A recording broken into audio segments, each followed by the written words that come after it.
So just a short content warning. I am going to mention some disableist language as I speak later on, so that doesn't come as a surprise. Last week I shared some reflections on disability justice in light of the recent legislative attacks on the Americans with Disabilities Act.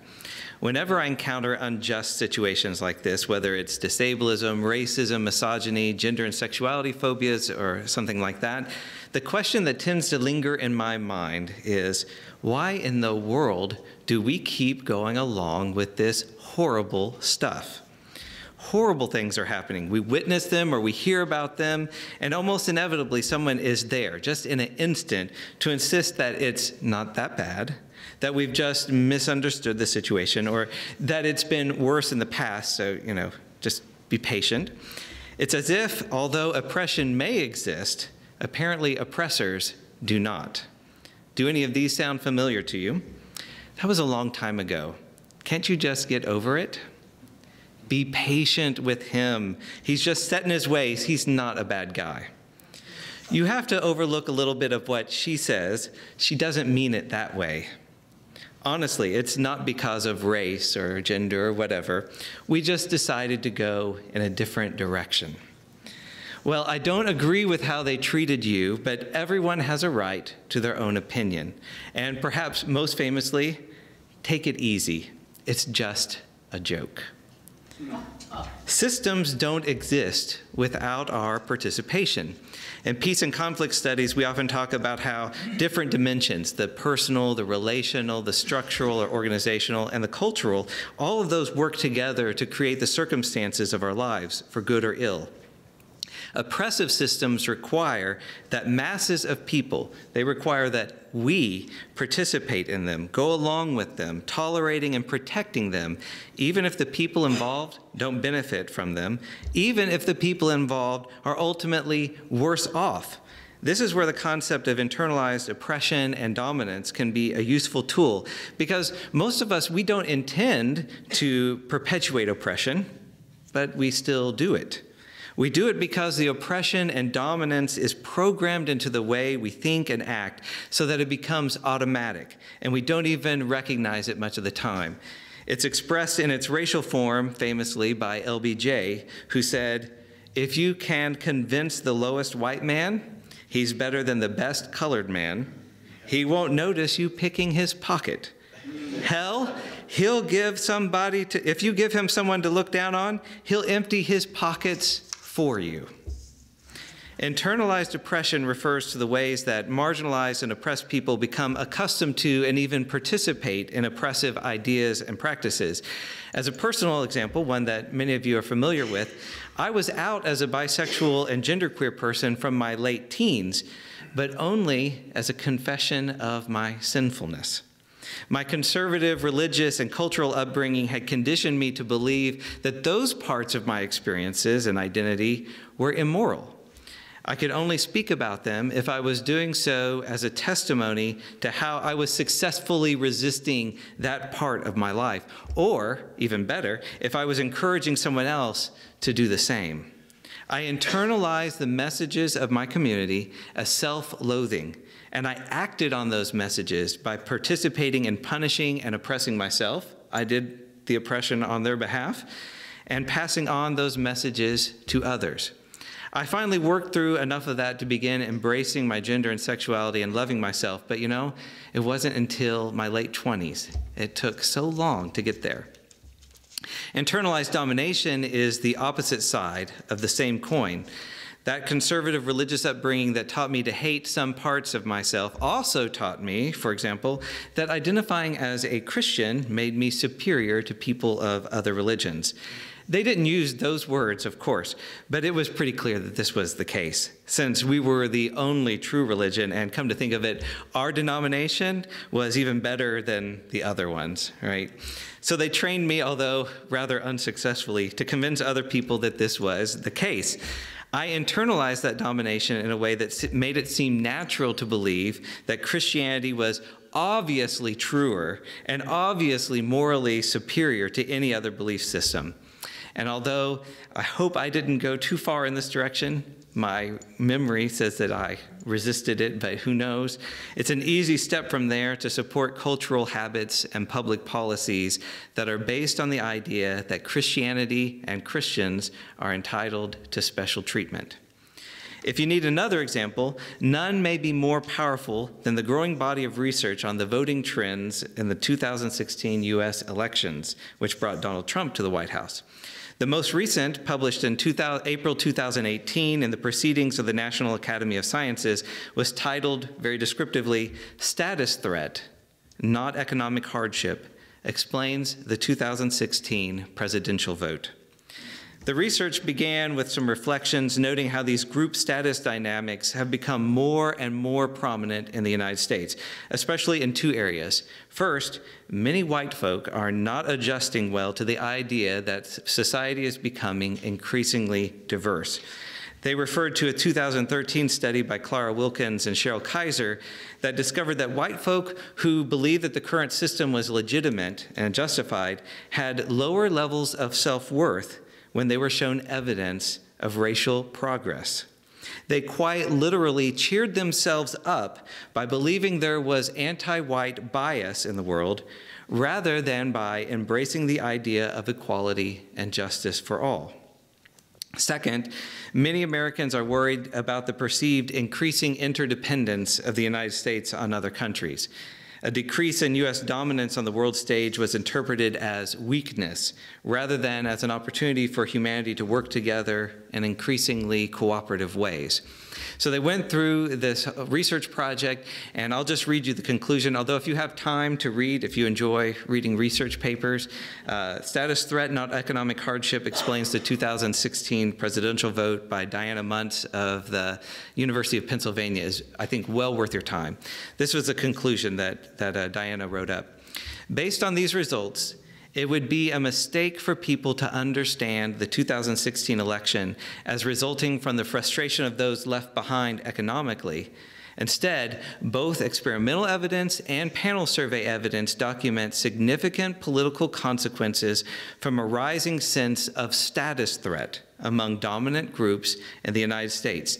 Those who felt that the hierarchy was being upended, with whites discriminated against more than blacks, Christians discriminated against more than Muslims, and men discriminated against more than women, were most likely to vote for Trump.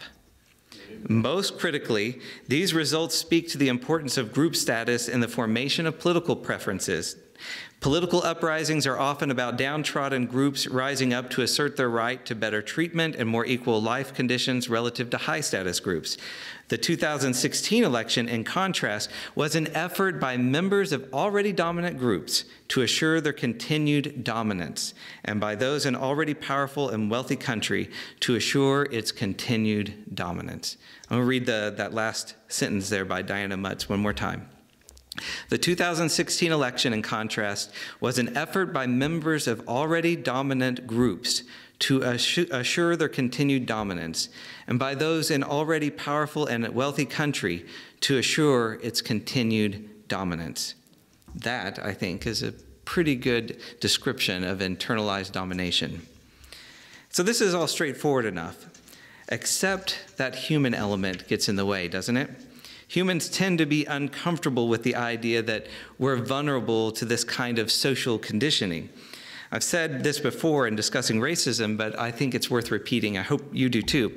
Human brains are vulnerable to cognitive biases, and we make interpretations and decisions based on those biases. Most, if not all, people have some level of internalized oppression and/or domination. It can be embarrassing to admit that, though. So we tend to insist that we are the exceptions. This is why we say things like, I don't have a racist bone in my body. I can't be transphobic, I'm gay. I'm not sexist, I love women. It's tough to come face to face with the possibility that we are not the exceptions and that we too are vulnerable to internalized oppression and domination, and it happens so fast and it happens internally. It's a reactionary emotional logic that lurks beneath the surface of our thoughts that I like to express this way. Racist, this is number one, racist, misogynist, disabled, homophobes, whatever, are bad people. Number two, I'm a good person. So, number 3, I am not racist, misogynist, disableist, homophobic, etc. When we put it just baldly like that, it's amusing to us. But when that's happening automatically, we just get caught up in our internalized domination or oppression. Last week, I came pretty close to asking aloud how any decent person would be willing to support measures that took away rights from people with disabilities. While different people have different clusters of motivations, I'm convinced that internalized domination plays a big role. For example, I'm going to assume the best about us and say that all of us are enthusiastic about fighting disableism and working for accessibility. I think we have evidence of that. Congregation goes to efforts to make sure everyone is welcome. But I'm also enough of a realist that I would be surprised if the everyday language of those of us in this room did not also include disableist words and slurs, at least some of the time. Why? Because it's nearly impossible to avoid internalizing disableism in this way. It takes consistent effort to change our habits, and most of us are surrounded by disableist language. It's being constantly reinforced in our society and our communities. So we need to stop and ask, what are we communicating to ourselves and others when we call something, for example, lame or dumb, comparing physical impairments to things we don't like? And what are we communicating about neurodivergent people when we choose to use one of the many insults based on mental health? Psycho, nuts, crazy, stupid, loony, idiotic, and the like. There's a huge list of them. None of these words should be used as we commonly use them. Many people with disabilities have asked for these words to be removed from our vocabularies for many years, and yet, here we still are. This is not merely a lesson in being polite, and I think that's one of the biggest tragedies to me when we have discussions about things like this, is people say, this is just an issue of politeness. No, it really isn't. This is a lesson in how the words we use reflect and reinforce our cultures and structures, and in cases like this, injustice. So what are we communicating when we use words like that, comparing disabilities, impairments that people have to things that we do not like? It's something that I think is worth thinking about, bringing that those internalized habits out into the open so that we can bring the power of choice to what we do. Language also offers an incredible glimpse into the way that we learn what our cultures consider real, important, and acceptable.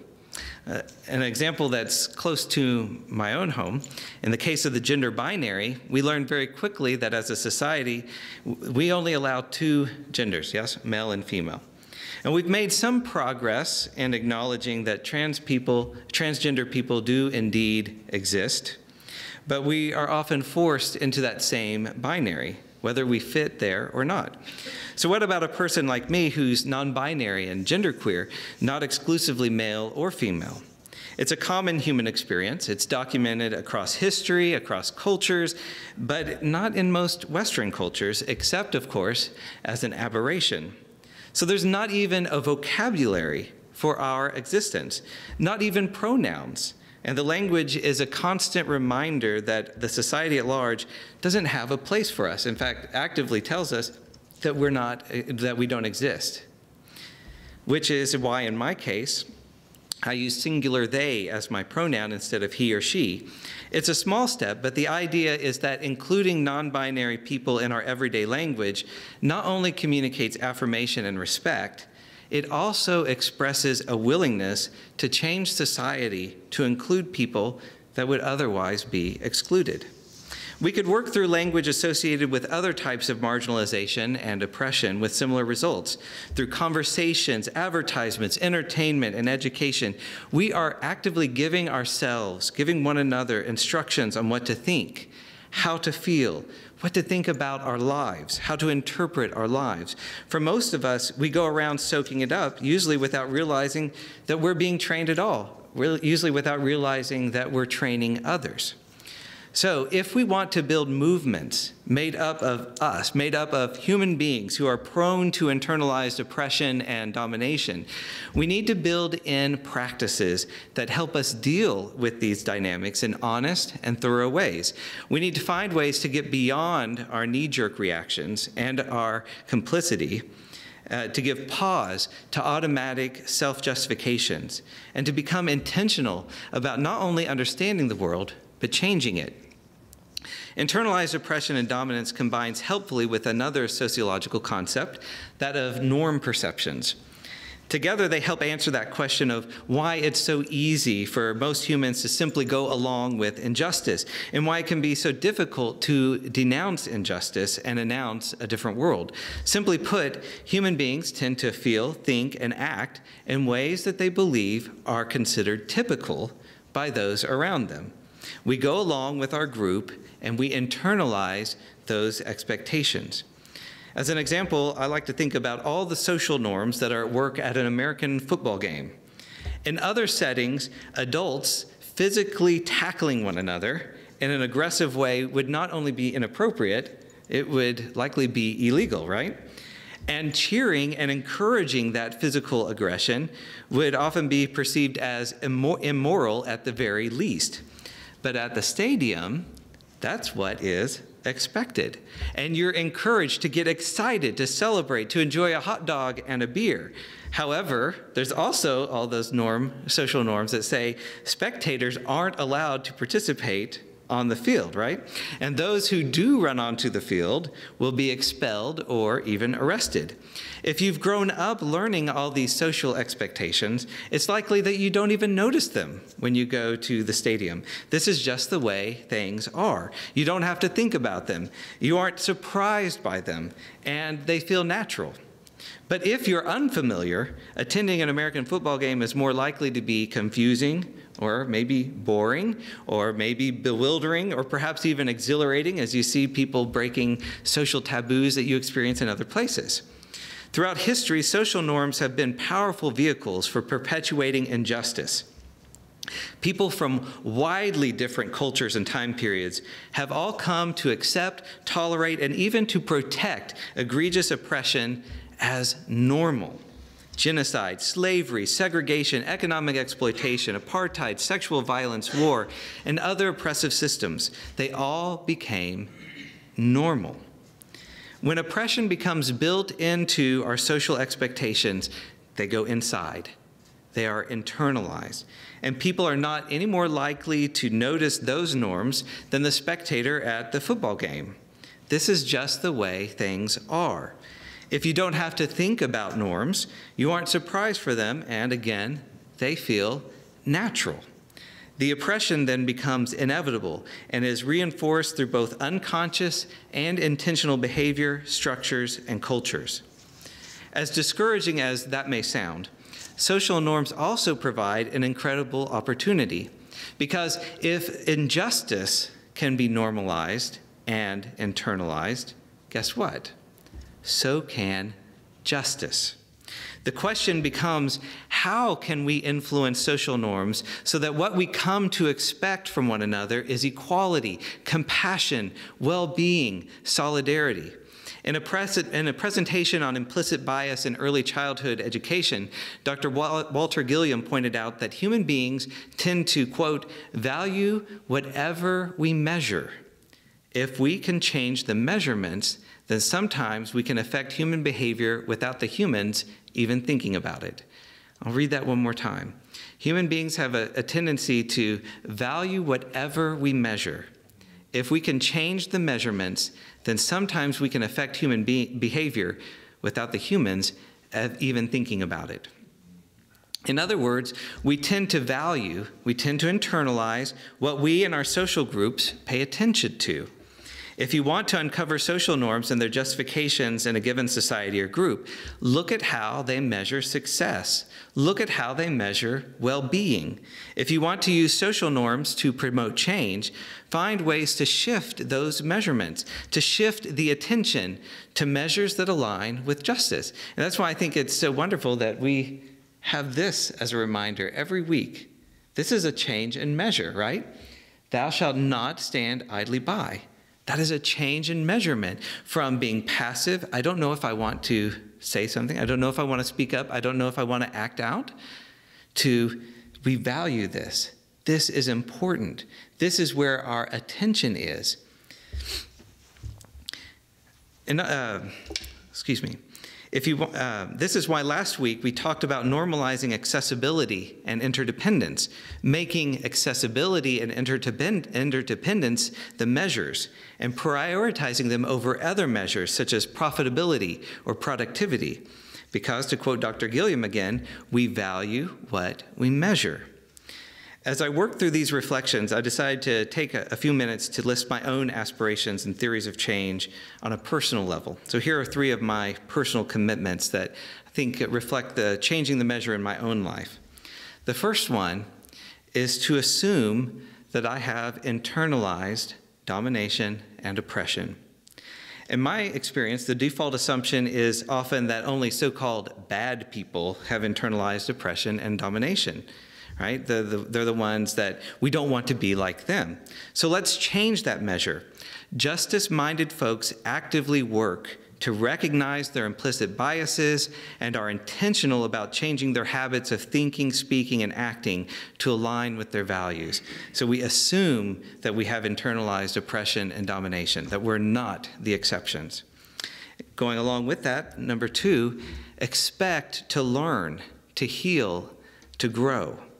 Because I'm more and more aware of how this works, how the process of internalizing domination and oppression works, it becomes more likely that I'll take advantage of opportunities to change. Because when I'm confronted with my internalized oppression and domination, I won't react as, oh no, I'm a bad person. I need to find a way to justify myself. Instead, I'll react out of an opportunity to change. If someone, especially someone from a marginalized community, points out that I have done or said something oppressive, I'm going to receive it as an opportunity for self-reflection. And if I feel reactivity bubbling up, right, if it's embarrassing, oh boy, I really messed up. If that reactivity is bubbling up, I will just pause. Instead of defending or justifying myself, in fact, I'm going to say thank you. Thank you for taking the time to speak up. Because for a lot of people, it takes a lot of work to speak up. It's a scary thing for us to stand up for ourselves, right? I don't have to agree or disagree with what they've said, but I can to resolve to use it as an opportunity to root out, as Audre Lorde put it, that piece of the oppressor that's planted deep within each of us. So assume I have internalized oppression and domination, expect to learn, heal, and grow. And that healing part I think is really important because it recognizes that internalized oppression and domination, they both wound us. They take something of our humanity away from us. So I'm going to expect to learn, heal, and grow. And the third one, I'm going to commit to listening to and centering people from marginalized communities. I realize that I mentioned this in probably 2/3 of the sermons I preach here. But if I have internalized the dominant oppressive narrative about life, then a foundation for changing the measure has to be hearing and heeding voices that speak the language of liberation and justice and love, not the message that I'm hearing over and over again from a dominant and oppressive society. So those are the 3. Assume I have internalized oppression and domination, expect to learn, heal, and grow, commit to listening to and centering people from marginalized communities. And I've mentioned it before, but just as an example, I have a personal practice for every book I read that's written by a white person, in the case of racism. I am going to read at least one book written by someone who is not white. Just a simple practice to make sure I'm centering people from marginalized communities. We could go through relational, organizational, and cultural dimensions and distill similar experiences and principles, but I won't try to squeeze that into this particular sermon. Holly will be reflecting a little bit on working to change the measures within spheres of influence, especially with how she's helping address implicit bias at her workplace, and also about how her children's book can help readers internalize measures of justice, wisdom, equality, and love. But the main idea, whatever dimension we're working at, the main idea is simple. We tend to value, we tend to internalize what we in our social groups pay attention to. It probably will be uncomfortable, even painful, when we ask people in our circles to pay attention to what has been overlooked and ignored, when we ask people to pay attention to complicity and oppressive systems, when we ask people to change. But this is why we have to keep pointing out the injustices around us, no matter how many times someone tells us to be quiet. And this is why we have to keep insisting on changing the measure, making love and justice the standards by which we gauge success, well-being, and progress. Because if injustice can be normalized and internalized, so can justice. And if colonizers, imperialists, misogynists, and racists and the like can build a world where peace and justice seem outlandish, then we can build a world where exploitation, greed, and violence are equally outlandish. That's the world I want to live in. That's the world I want to internalize. And that is the world that we have the opportunity to keep building together if we're willing to keep doing this work. Amen.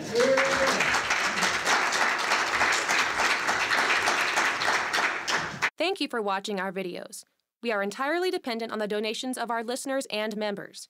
We hope that you find this content to be important enough to help us to keep offering these videos to the public at no charge by becoming a regular contributor. Please click on the donate button on our website at www.spfccc.org. Thank you for your support of progressive religious programming.